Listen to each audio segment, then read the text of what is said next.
고맙습니다. 오늘 믿음으로 정결케 되어지는 그 말씀의 제목으로 귀한 은혜 시간을 나누기를 원합니다. 언어 해석은 9절로 11절. 그리고 믿음으로 저의 삶의 마음을 깨끗이 하사 저의 삶이나 나의 삶의 틈새에 아무도 판단치 않으셨다. 그런즉 이제 너의 삶이 어찌하여 나의 삶의 조상도 나의 삶도 운반할 힘이 없던 멍에를 제자 삶의 목에 연결하여 두고자 하나님을 시험하느냐. 오히려 그리스도 예수 주의 은혜로 인하여 그 삶도 방식을 조차 구원받음을 나의 삶은 믿는다. 그랬어요. 베드로 사도의 설교는 계속 이어지고 있습니다. 믿음으로 마음을 정결케 한답니다. 우리가 신앙생활을 하는 이유, 그리스도 예수가 우리의 삶에 오신 목적은 우리를 씻어내는 겁니다. 근데 씻어낼 수 있는 방식이 뭐냐? 믿음이래요. 그 믿음이 없다는 건 씻겨낼 수 없다는 겁니다. 그럼 씻기지 않는다는 것은 하나님께 연락되지 않는다는 거예요. 그래서 믿음으로 마음을 정결케 할 수 있는 방식이 무엇인가? 오늘 이 설교를 통해서 알아보는 시간 되기를 원합니다. 믿음이 있다는 것은 기름을 준비한 자와 같아요. 믿음은 기름입니다. 그래서 결국은 그 기름은 묵은 때를 오래된 찌꺼기들을 제거하는 데 사용되기도 하죠. 그리고 믿음은 길이 없는 그 바다에 등대와 같은 사람이기도 합니다. 그래서 믿음으로 불을 밝히고 믿음으로 나를 그 기름짐으로 씻어내는 거예요. 믿음은 뭐냐? 설득되는 겁니다. 내가 하나님의 말씀을 통해서 신앙을 통해서 내가 설득되었을 때 하나님에 의하여 설득되어진 그 자를 믿음직스럽다라고 말씀합니다. 그리고 그 삶을 믿음이 있다라고 우리는 표현합니다. 진리에 대한 하나님의 신실성, 그리고 믿음은 하나님에 대한 꾸준한 확신에서 얻어질 수 있다는 거예요. 과연 우리는 하나님을 얼마큼 확신하고 있는가? 아니면 나의 감정이나 나의 생각을 확신하고 있지는 않은가? 그럼 하나님에 대한 꾸준한 확신이 이루어지려면 하나님과 화해가 되어져야 돼요. 그래서 화목제물로 오셨다 이렇게 말씀하셨죠. 화목제물이라는 것은 화목하게 만들려고 제물로 드리셨다는 거예요. 그러니까 우리가 지금 하나님과 화해하지 못하고 있다면 믿음은 생길 수 없죠. 믿음은 또 뭐와 같으냐? 살기 어렵다 이 세상이 이렇게 얘기해요. 사는 게 어려워, 사는 게 녹록치가 않아 이런 표현들 많이 하죠. 사는 게 만만치도 않아 이런 이야기를 합니다. 그리고 우리는 신앙을 통해서 믿음을 통해서 뭘 만들어낸다는 것인가? 녹록치 않고 힘든 이 세상에 버팀목 하나를 만들어내는 거예요. 그리고 믿음은 무엇을 하는가? 사람들은 권력과 명예와 돈과 그리고 자기 자신이 쌓아놓았던 자존심과 이런 여러 가지의 것들을 붙잡고 살아가고 있어요. 그런데 그거는 우리의 결핍된 텅 비어 있는 가슴을 메꿔줄 수가 없거든요. 그럼 믿음은 뭐냐? 믿음으로 버팀목이 만들어졌다면 텅 비어 있는 가슴을 메꿔준다는 겁니다. 믿음이 없기 때문에 허전한 거예요. 허한 가슴입니다. 그래서 믿음으로 메꿔져야 결국은 뭘 얻을 수 있느냐? 구원입니다. 그래서 메꿔지지 않으면 구원은 못 받아요. 메꿔지지 않은 텅 빈 그 공간에서 허우적거리고 살다가 끝내 생을 마감하게 된다는 겁니다. 로마서 14장 1절로 3절에 사도 바울은 이렇게 말씀합니다. 그래서 너희가 믿음의 연약한 자를 용납하되 논쟁의 판단에 이르지 않게 하라. 어떤 이는 실로 모든 삶을 먹을 믿음이 있으나 연약한 자는 나무를 먹느니라. 먹는 자는 먹지 않는 자를 업신여기지 말고 먹지 않는 자는 먹는 자를 판결하지 말라. 이는 하나님께서 저를 용납하셨음이니라 그랬어요. 믿음이 연약한 자는 모세의 계명에 있는 구약적인 삶과 열방인들을 이야기합니다. 이들을 연약한 자라고 표현하고 있어요. 구약에 머물러 있는 자, 모세의 계명에 머물러 있는 자, 하나님에 대하여 그리스도 예수에 대하여 믿음이 없는 자, 확신이 없는 자, 자신이 말씀으로 설득되지 않고 있는 자를 연약한 자다 이렇게 표현하고 있습니다. 그러니까 연약한 자들은 판결하지 말라. 그런데 오늘 바리새파에 있는 그 연약한 자는 바울 사도의, 바나바의, 베드로의 그리스도 예수가 오셔서 가르치셨던 그 교훈을 판결만 하고 있습니다. 그리고 도마 위에 올리지 말라는 거예요. 그 모든 삶을 먹는 자가 있대요. 그럼 저와 여러분들은 지금 단단한 식물을 먹는 자들이죠. 그러면 단단한 식물을 먹는 자들은 자기 자신을 연단하고 있는 자들은 다시 자신을 단련하고 있는 자들은 모든 삶을 먹어줘야 된대요. 그러니까 먹는다는 것은 받아들인다는 거죠.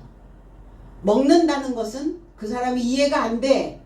이해가 안 된다는 건 소화가 안 된다는 거죠. 그러면 소화가 안 되는 게 아니라 그 사람의 입장에서 그 사람의 상태로 가보는 거예요. 그래서 먹는 겁니다. 그래서 예수 그리스도의 계명 안에서 배우는 제자 삶을 모든 삶을 먹는 자라 이렇게 표현했어요. 그러니까 결국은 일곱째 날이 되어진 자들은 모든 삶을 먹을 수 있는 자들이요. 그러나 구약에 머물러 있는 자들은 연약한 삶이다.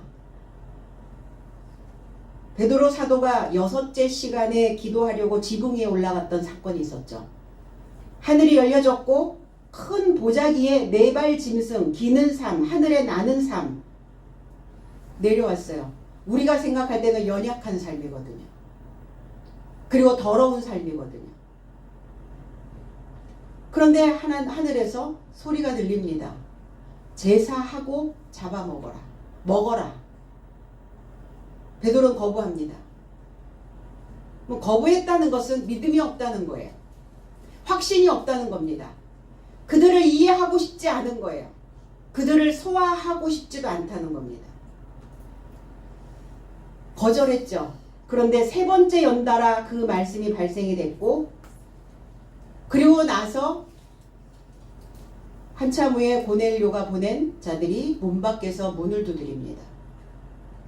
그럼 고넬료는 누구냐? 연약한 자입니다. 아직 구약에 머물러서 아직 건너오지 못하고 있는 자들의 모습이에요. 그래서 믿음이 있다면 우리가 믿음이 있다면 그 짐승 같은 삶, 하나님을 알지 못하는 연약한 삶, 도저히 이해할 수 없는 그들의 삶을 먹어치워야 돼요. 그들의 삶을 먹어치우지 못하니까 눈에 자꾸 가시처럼 보여지는 거예요. 자꾸 가시처럼 꺼끌거리는 거예요. 먹으시라고요.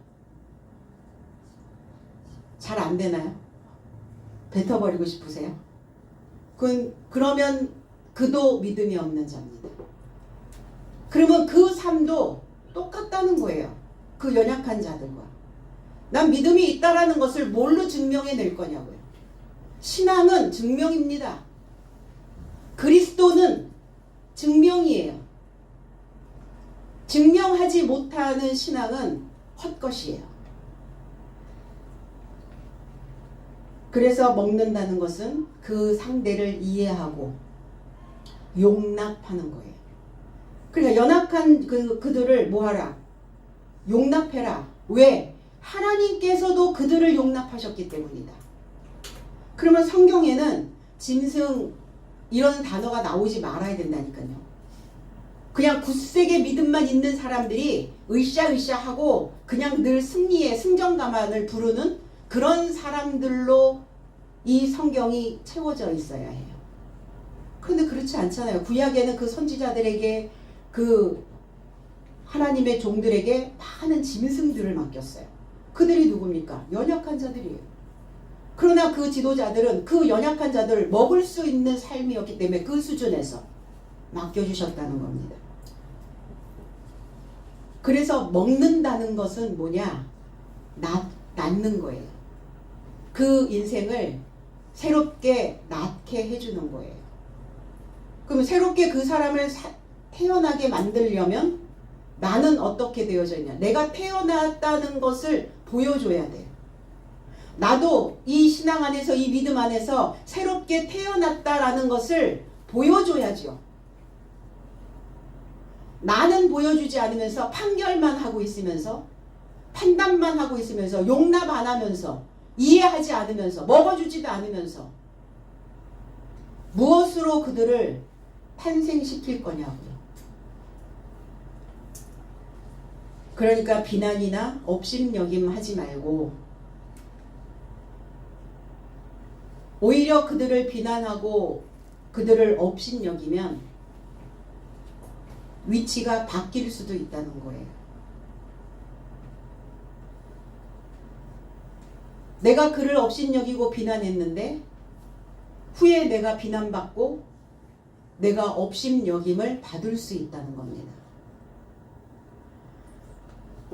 하나님이 그들을 용납하셨다는 것은 그들도 그 연약한 자들도 짐승 같은 사람들도 어린아이와 같은 자들이라 할지라도 묘약을 먹으면 신약을 먹이면 내 삶 속에서 나오는 묘약 내 삶 속에서 나오는 새로운 약 그 말씀을 먹이면 변화될 수 있는 가능성이 있다라는 거예요.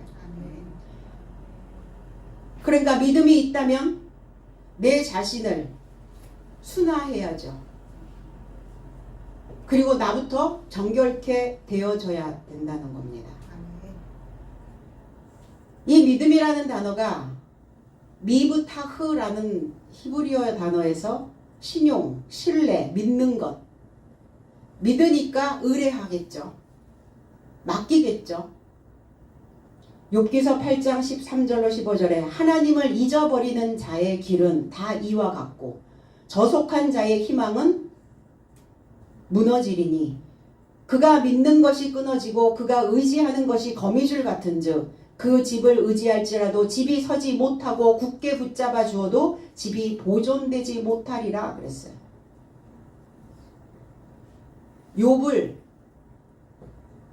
욥에게 교훈을 주기 위하여 욥의 세 친구들이 와서 얘기를 했죠. 하나님을 잊어버리는 자, 욥이 그렇다는 얘기를 하는 거예요. 지금 망각하고 있는 자, 뭔가 이렇게 자기의 생각에 덮여 있다라는 거예요. 욥은 자기의 의에 덮여 있었어요. 그러니까 제3자가 볼 때는 하나님을 망각하고 있는 자의 모습처럼 보여진 거예요. 자기 의로 덮여 있기 때문에 하나님의 의는 드러나지 않는 거죠. 그의 방법은 저속한 자의 것이다. 더럽혀져 있다는 거예요. 타락하고 있다는 거예요. 아니 욥이 왜 타락해요? 우수 땅에 거하는 자 중에 가장 의로운 자라고 얘기했는데 근데 외식하고 있다. 이 외식. 겉으로만.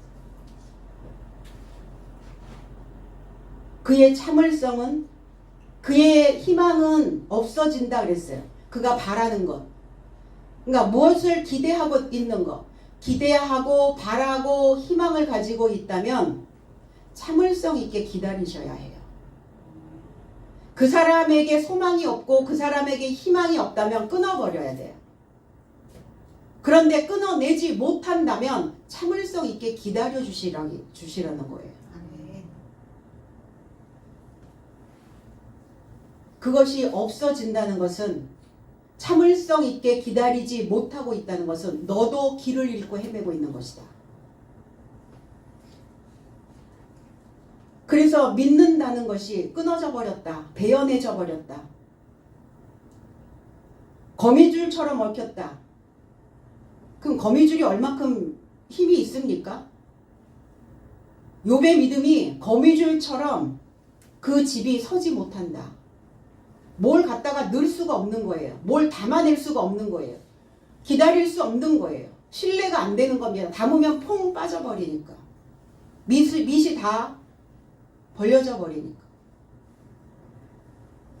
그래서 굳게 잡아도 그 집이 보존되지 못할 것이다. 일어나지 못할 것이다. 지탱되지 못할 것이다.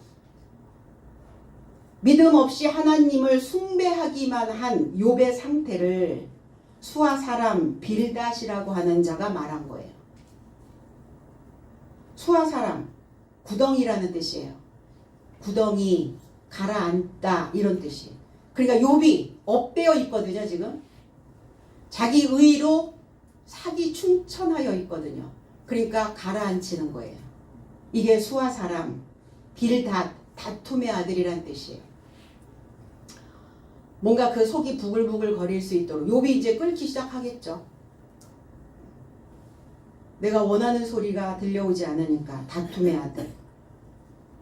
대만 사람 엘리바스, 나아마 사람 소발, 이렇게 세 사람이 옵니다. 대만 사람, 동쪽을 향한 사람, 오른쪽에 있는 사람, 바르다, 확고하다. 이 대만 사람도 자칭 의인이에요. 자기 옳아요. 바른 쪽을 향하여 있다는 겁니다. 엘리바스, 가장 좋은 금, 순수한 금이라는 뜻을 가지고 있고, 나아마 사람, 유쾌하다, 희락, 뛰어나게 아름답다 라는 의미를 가지고 있고, 소발이라는 의미는 늪, 활기다, 발톱, 손톱. 근데 욥에게 이렇게 다 이야기를 하고 나중에 욥은 이 사람들의, 이 친구들의 교훈에 의하여 변화되는 게 아니에요. 지금 소발, 또 대만 사람 엘리바스, 또 빌닷이 했던 그 욥에게 충고했던 그 메시지를 한번 쭉 읽어보면 다 비난이에요. 그리고 다 업신여김이에요. 잘못한 것만 계속 지적을 하는 거예요. 그래서 42장 7절에 여호와께서 욥에게 말씀하신 후에 여호와께서 대만 사람 엘리바스에게 이르시되 내가 너와 내 친구 두 친구에게 노하노니 이는 너희가 나를 가리켜 말한 것이 내 종 욥의 말같이 옳지 못함이니라. 욥은 회개했거든요. 하나님을 향하여 돌이켰어요. 그리고 내가 그동안 사역했던 그 모든 사역의 현장에서 나를 만났던 어린아이와 그 짐승 같은 사람들을 내가 업신여겼습니다. 내가 깨닫지 못하고 말했고 내가 이해되지 않았던 말을 뱉어냈습니다. 이제는 내가 주를 눈으로 뵙습니다. 이 세 친구에게 노했던 이유를 이제 아는 거예요. 아, 비난과 업신여김밖에 없었구나. 욥을 긍휼히 여기는 마음이 아니었구나. 가르치기는 가르쳤죠. 팩트는 맞아요. 없는 말 한 게 아니에요. 있는 얘기 한 거 맞아요. 세 친구가. 그런데 하나님의 진노를 왜 샀을까? 의아했었거든요. 하나님의 코평수가 넓어졌다고요. 코에서 그냥 강한 숨소리가 나오는 거죠. 경노하고 계시는 거예요. 너희가 나를 가리켜 옳지 못한 일을 했다는 거예요. 그럼 옳은 일을 했다는 것은 뭐냐? 모양을 빚어내야지 돼요. 내가 제대로 가르쳤다면, 긍휼로 가르쳤다면 하나님의 모양을 빚어내야 됩니다. 근데 하나님의 모양은 빚어내지 않으면서 업신여기기만 하는 거예요. 깔보고만 있는 거예요. 비난만 하는 겁니다. 그러면 역전당해요. 하나님께 역전당합니다. 하나님은 나에게 진노하신다는 거예요. 그래서 비난과 업신여김으로 판단만 했을 뿐 하나님의 모양을 빚어주지 못했기 때문에 여호와께서 강하게 숨을 뿜어내셨죠. 결국은 말씀을 통해서 욥은 깨닫습니다. 사람의 혀로 가르친다는 것은 딱딱하게 만들어진 구운 과자를 만들어내는 것과 같다. 그러니까 내 입에서 어떤 교훈이 나가면 상대를 경직되어져 있는 것을 좀 풀어줘야 되는데 딱딱한 과자 만드는 사람의 입이 있어요. 사람들을 경직되게 만들고 사람을 긴장되게 만들고 그 사람 앞에 가까이 갈 수 없도록 만들어버리는. 왜? 입에서 그 불이 딱 쏟아져 나오면 난 딱딱한 과자가 돼버리는 거야. 내가 그럴 리가 없다라고 생각을 하지만 하나님은 우리의 그 섬세한 그 한 가닥 한 가닥의 메시지도 기억하고 계시기 때문이죠. 그래서 하나님에 대한 믿음으로 먼저 내가 정결하게 만들고 누구도 어떤 사람도 내가 업신여김이나 비난으로 판결해서는 안 된다. 그것이 오늘 베드로의 설교예요. 아무도 분간하지 않으셨다. 하나님께서도 아무도 판단하지 않았다. 아무도 판결하지 않았다. 이렇게 말씀하셨어요.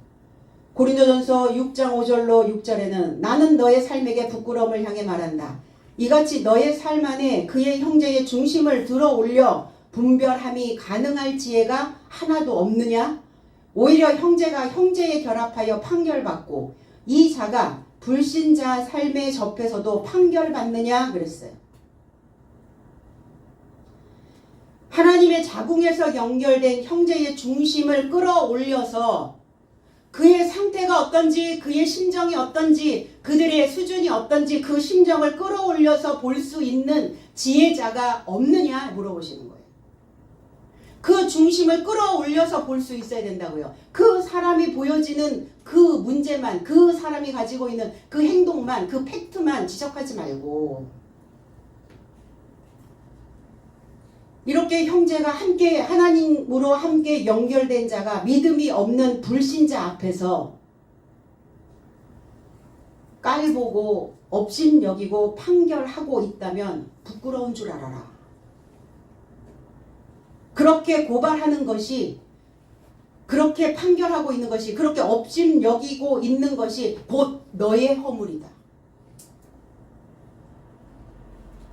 그러니까 성경은 하나님 앞에서는 내 마음 구석구석 하나도 속일 수가 없다는 거예요.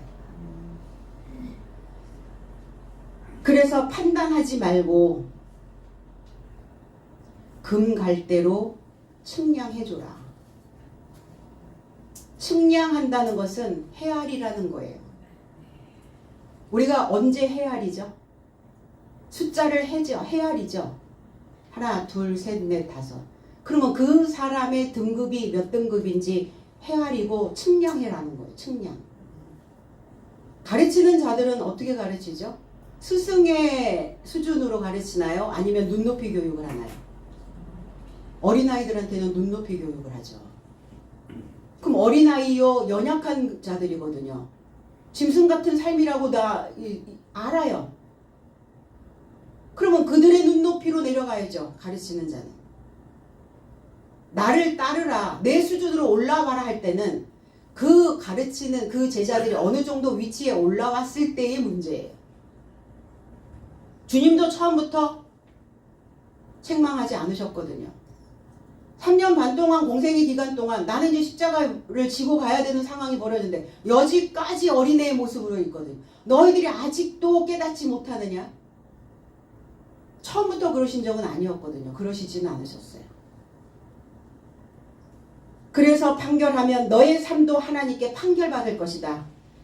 헤아림 안에서 헤아리면 헤아림을 받는다. 성경은 그렇게 기록되어져 있거든요. 측량하다라는 뜻이에요. 길이와 넓이와 높이가 동등하게 측량해줘라. 정사각형으로, 그러면 정사각형으로 측량을 해준다는 것은 분량을 채워주라는 거예요. 사람의 분량, 둘째 아담으로 오신 그리스도 예수의 분량으로, 그리고 연결된 소식으로 그 분량을 채워주면 같아진다는 거죠. 그래서 그 분량만큼 주고, 그리고 나와 동등한 사람이라는 것을 인식해야 된다. 그리고 공손하게 경의를 표하며 측량하라는 거예요. 그러면 측량한다는 것은 공부하는 거예요. 가르치는 겁니다. 지식 전달하는 거의 모습이에요.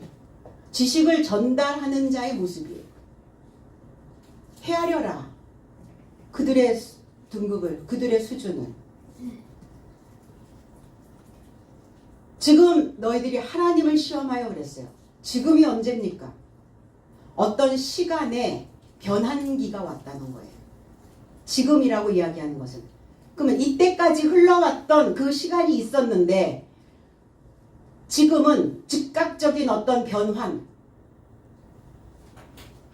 이전 세월에서 이제 파워 세월로 변환되어야 하는 현재의 시간, 지금이다. 우리가 전기를 변환하려면 전압기가 필요하죠. 예전에 우리의 전기는 다 110V였어요. 110V를 어느 곳에서는 쓰다가 이제 220V로 변환이 됐거든요. 그래서 전압기를 썼었단 말이에요.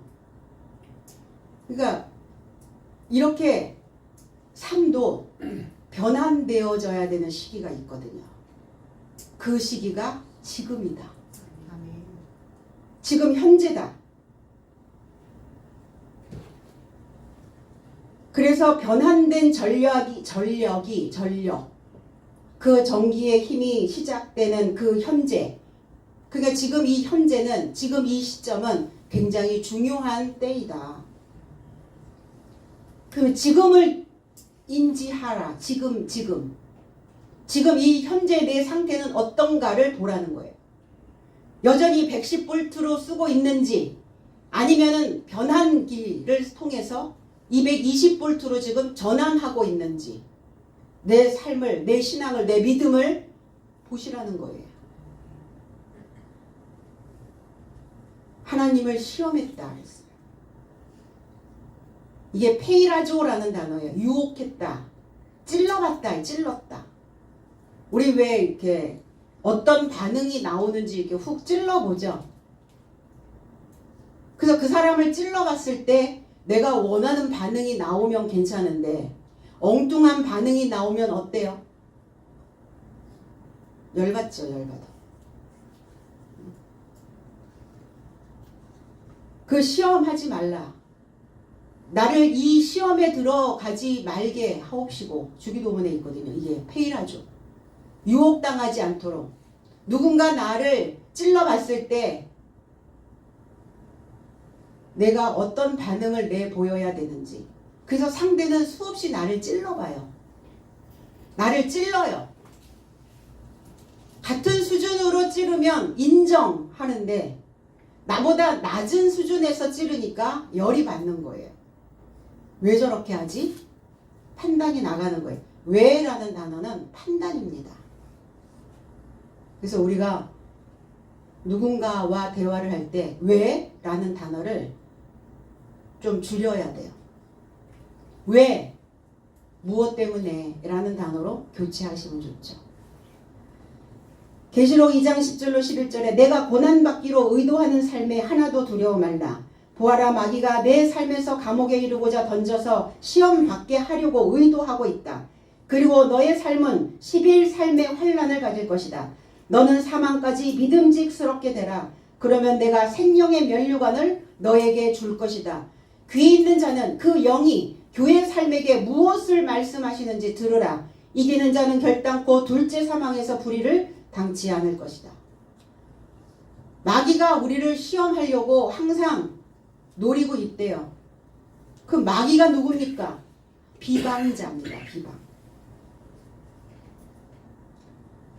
내 마음 안에 있는 말씀을 뺏어가는 자를 마귀라고 얘기해요.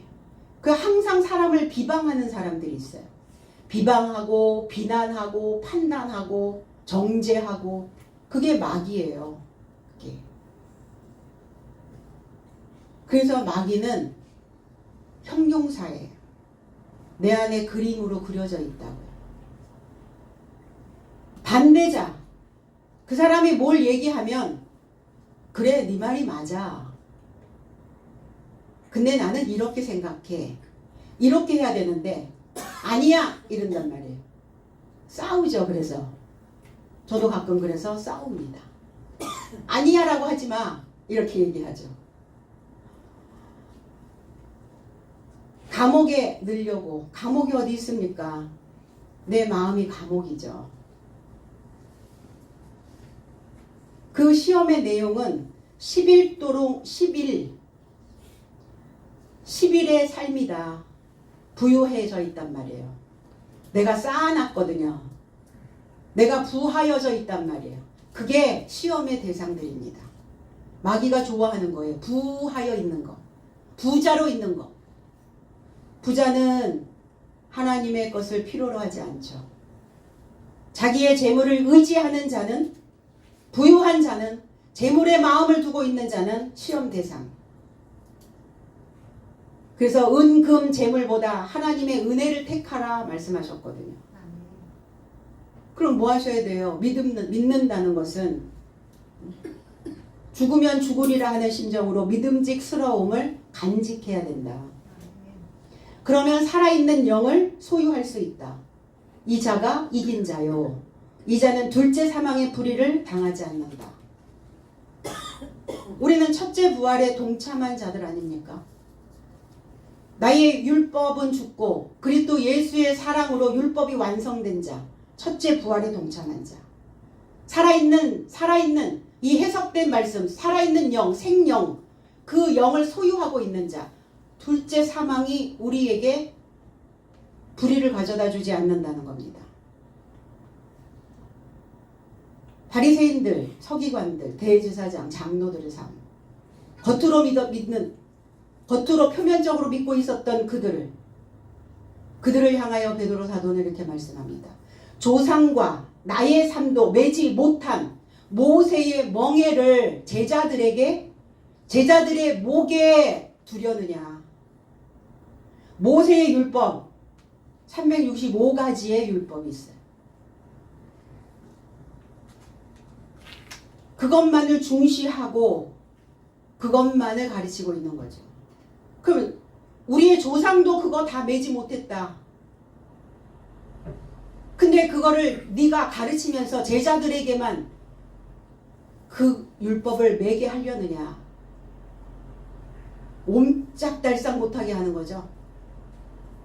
뭐 하나 여유 있게 봐주는 게 하나도 없는 거죠. 내 눈에 딱 벗어나면 막바로 그냥 비난이 쏟아지는 거예요. 이렇게 하면 좋겠어. 그래서 어떻게 해요? 존경을 표하며 경의를 표하며 해야 되는데 어린아이 다루듯 죄인 다루듯 하지 말라는 거예요. 그럼 오늘 너도 안 하면서 그 가르치는 제자에게 무거운 짐을 얹어 놓는 거와 같다. 뭘 우리는 지금까지 운반하며 왔나? 뭘 메고 왔는가?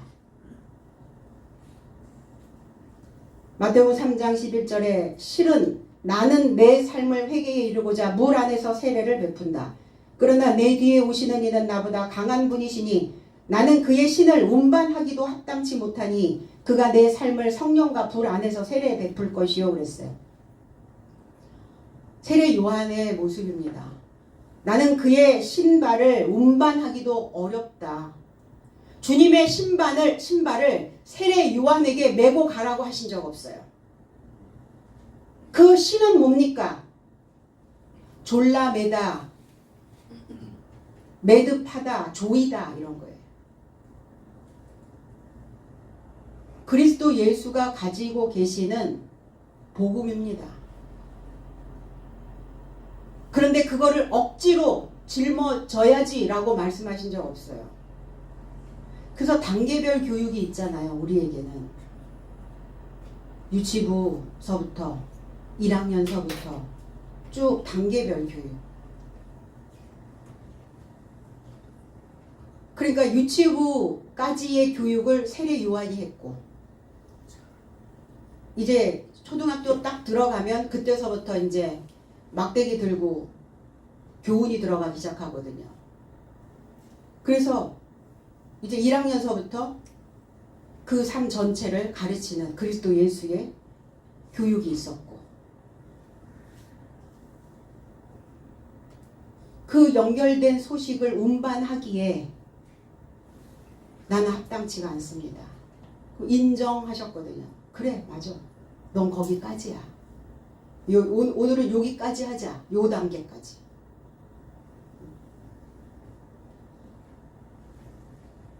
빨리 크게 한다고 많이 먹이면 빨리 크니까 안 하죠. 그래서 그럴 수 있어. 당신도 그럴 수 있어. 당신도 그럴만하다. 여기부터 시작하는 거예요. 넌 그러면 안 되거든. 그렇게 있으면 안 되거든. 그 수준에 머물러 있어서도 안 되거든. 여기서부터 시작하면 안 돼요. 그럼 무거운 거 짊어지고 가라고 하는 거예요. 너도 못 짊어졌잖아, 너도.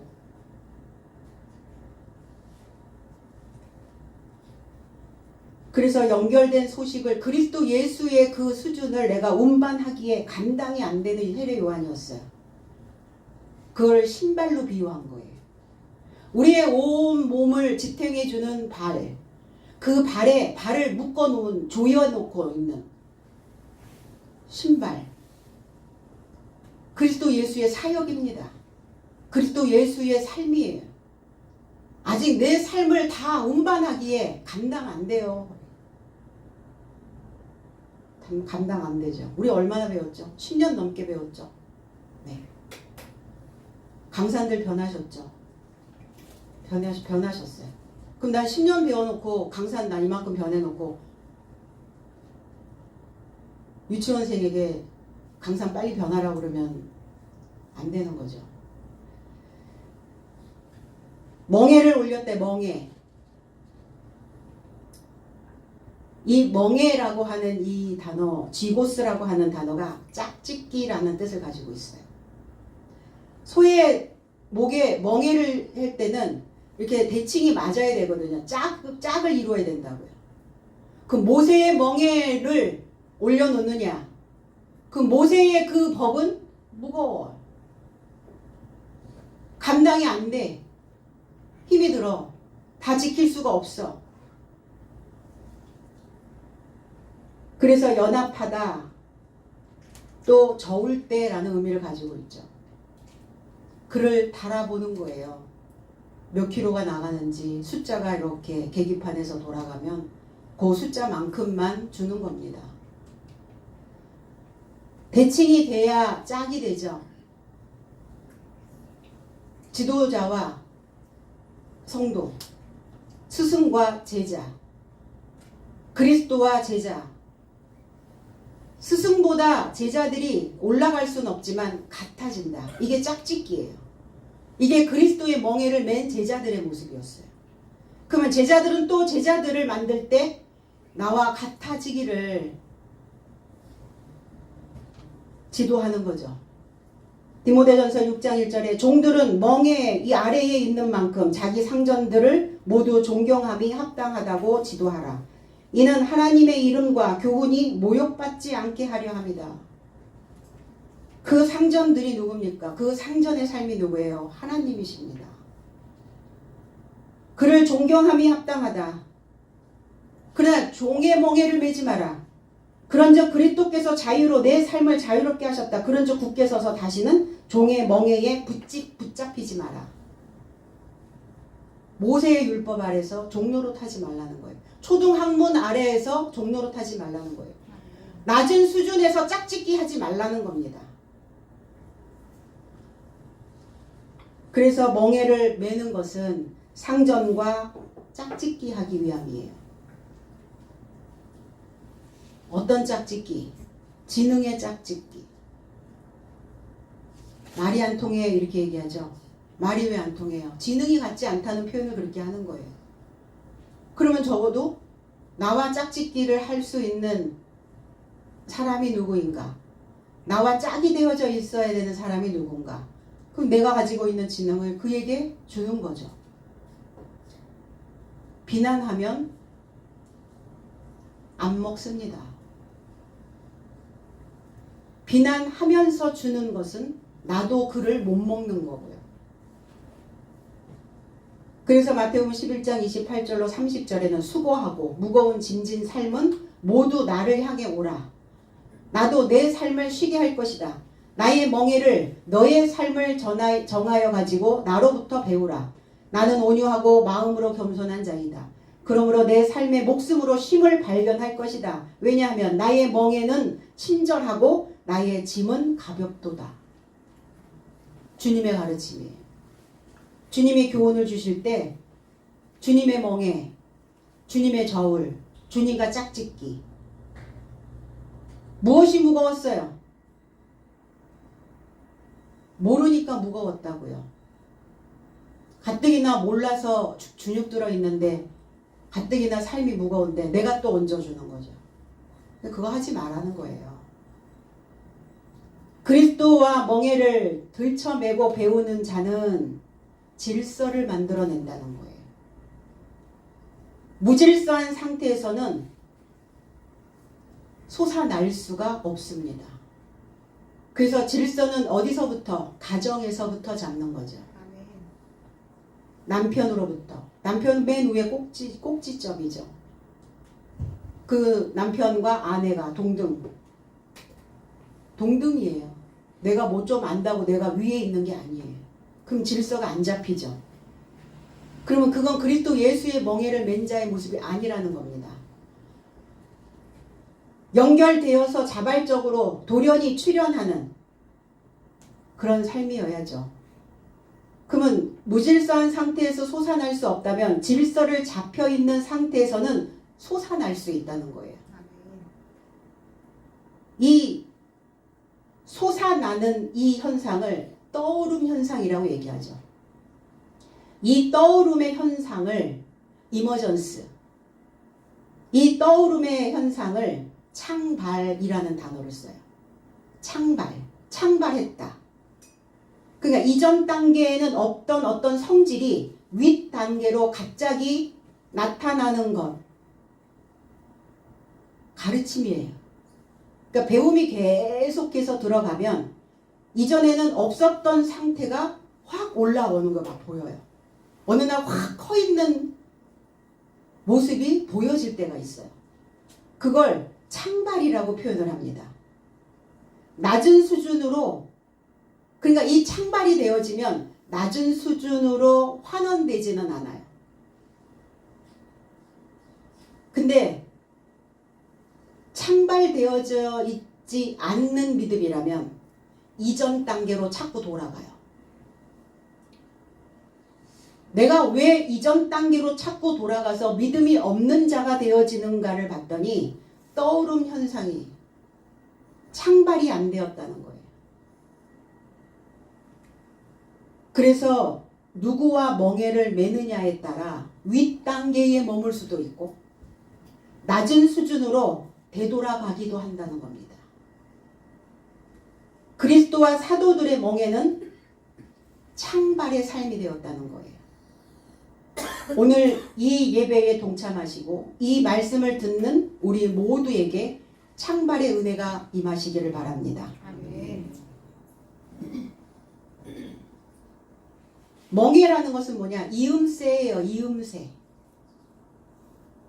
호세아 11장 4절에 내가 사람의 줄, 곧 사랑의 줄로 그들을 이끌었고 그들에 대하여 그 목에서 멍에를 벗기는 자 같이 되었으며 그들 앞에 먹을 것을 두었노라 그랬어요.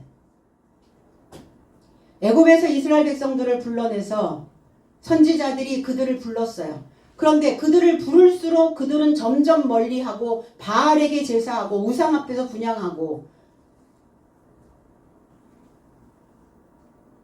선지자들이 그들을 가르치고 하나님의 팔로 그들을 안았음에도 불구하고 그 백성들을 고치는 줄을 그 백성들은 그 선지자들이 나를 고쳐주는 자라는 것을 알지 못했다는 겁니다. 나에게 어떤 것을 제공해 주는 사람이 나를 고쳐줄 것을 우선 믿으셔야 해요.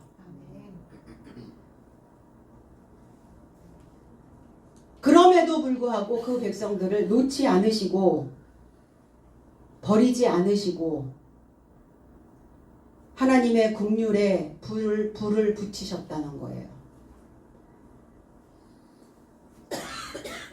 그 무거운 것을, 그 멍에를 고정시켜 놓을 것이냐, 부과할 것이냐. 구약의 율법 모세의 계명만을 제자들의 목이 아니라 목구멍에 고정시켰다.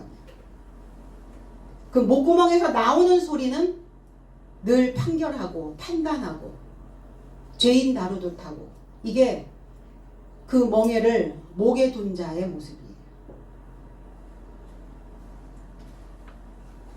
열방의 삶도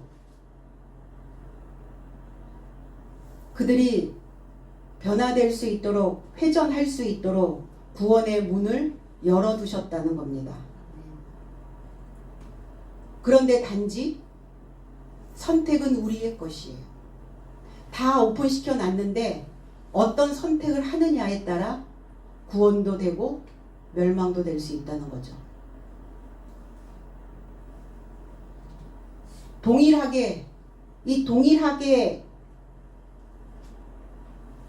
하셨다는 이 동일이라는 단어는 어떤 전환, 그리고 어떤 방식, 어떤 태도, 그들의 태도에 따라, 그들의 방식에 따라, 그들의 선택에 따라 달라질 수 있다라는 것을 말씀하고 계시는 거예요. 유다서 7절에 소돔과 고모라처럼 그 주변 성읍도 저 삶과 같은 방식으로 음행에 빠져서 다른 육체 뒤로 떠났으니 저 삶이 내세적 불의 형벌을 감내하는 견본을 앞에 놓았느니라. 소돔과 고모라, 멸망의 견본이죠. 소돔 그슬려졌고 고모라 쌓아놨고, 내 감정이 늘 그슬려지는 사람들이 있어요. 자기들이 쌓아놓은 계명 때문에, 자기들이 쌓아놓았던 모세의 율법 때문에 그슬려지는 거예요. 왜? 내가 원하는 대로 딱딱 안 하거든요. 내가 원하는 그 사이즈에 딱 들어와야 되는데 딱 안 들어오거든요. 그걸 쌓아놨기 때문에 내 감정이 자꾸 그슬려지는 겁니다. 그게 소돔이고 그게 고모라예요. 이들은 자신의 믿음의 시작을 지키지 못한 자들이다. 음행이 뭡니까? 먹지 말라는 것을 먹은 거예요. 먹지 말라는 선악과 기륭의 지식을 먹은 자입니다. 그러니까 판단만 하는 거죠. 아, 너는 길하고 너는 흉하고. 논리적인 사고가 아니라 이분법 사고, 흑백 논리, 이런 거, 좋고 나쁨, 이거. 하나님을 떠난 자들이 더럽혀져 있는 상태들이죠. 그래서 이 기륭의 지식을 먹은 자들이기 때문에 인생들은 점치는 걸 좋아해요. 그래서 점집이 잘 되는 겁니다. 믿음으로 정결케 되려면 하나님의 처소를 잘 보존하셔야 됩니다. 그리고 하나님만이 우리의 어긋나 있는 삶, 부러져 있는 삶, 뒤틀려 있는 삶을 고친다는 것을 빨리 깨달아야 해요. 그리스도 주 예수, 기름 부음 받은 나의 주인 구원자의 은혜로 우리는 구원을 받는답니다. 은혜가 뭐냐? 선물입니다. 은사입니다. 가치가 있는 거예요. 행복하게 만드는 거예요. 만족스러운 삶입니다. 그게 은혜 받은 자의 모습이에요. 아, 난 만족스러워, 내 삶이. 너그러워지는 것, 은혜 받은 자의 모습이에요. 좁아 터져 있는 은혜 없는 자들의 모습이죠. 그래서 은혜를 받은 자만이 평안합니다. 로마서 6장 22절로 23절에 그러나 이제는 너의 삶이 죄로부터 자유롭게 되어 하나님에게 종이 되어 거룩함에 이르는 너의 삶의 열매를 가졌으니 그 완성은 내세적 생명이다. 죄의 급료는 사망이나 하나님의 은사는 내 삶의 주 예수 그리스도 안에서 내세적 생명이다. 하나님이 우리에게 주시는 은사, 하나님이 우리에게 주시는 선물, 그리스도 예수 안에 있는 자들은 내세적 생명을 받았대요. 그게 은혜래요. 내세는 뭡니까? 죽어서 가는 곳이 아니라 올해 바로 다음에 오는 해를 내세라고 얘기합니다. 2024년이 지나가고 2025년을 내세라고 말하는 거예요. 우리는 자꾸 이 내세 이러면 죽어서 가는 세상을 내세라고 자꾸 이야기하는 거죠. 일곱째 날 사도의 삶을 사는 자들에게 오는 세상, 어제의 삶이 아닌 오늘 현재 새로운 세상으로 살고 있는 그 세상, 그 삶, 그걸 내세라고 얘기하는 거예요. 달라져 있어야죠. 죽은 뒤에 다시 태어나 살게 된다는 미래의 세상을 성경은 말하고 있지 않습니다. 내 삶의 주 그리스도 예수 안에서 살아있는 영을 은사로 받은 내가 은사자입니다. 그러니까 무당처럼 점치고 굿하고 하는 게 은사가 아니라 그리스도 예수 그 말씀으로 기름진 삶, 하나님의 말씀을 깨달을 수 있는 은혜, 이 은사자라는 거예요. 그들의 심령을 들어 올릴 수 있는, 들어 올려서 볼 수 있는 그 은사예요. 일곱째 날에 사자로 나팔을 부는 자가 하나님의 은혜 받은 자요. 그 사자가 고침을 줄 수 있다라는 겁니다. 무엇으로? 말씀과 기도로. 그래서 하나님의 은사는 그냥 오지 않습니다. 까다롭게 와요. 어렵게 옵니다. 왜? 선별해야 하기 때문에. 그래서 쓴맛을 보게 하시고 그 쓴맛을 본 후에 순종했을 때 하나님의 초청과 은사를 허락해 주시는 겁니다. 그 초청과 은사로 긍휼을 받았기에 구원받음을 믿어야 우리는 정결케 되어질 수 있습니다. 오늘 만나는 모든 사람들에게 우리가 긍휼을 베풀면 하나님의 지식과 지혜로 그들도 깊어질 수 있습니다. 믿음으로 우리 속을 깊이 파서 내 속을 씻고 하나님께서 주신 명철한 지식으로 은사자가 되어서 모든 삶에게 은혜를 선물하시기를 예수 그리스도 이름 안에서 축복드립니다.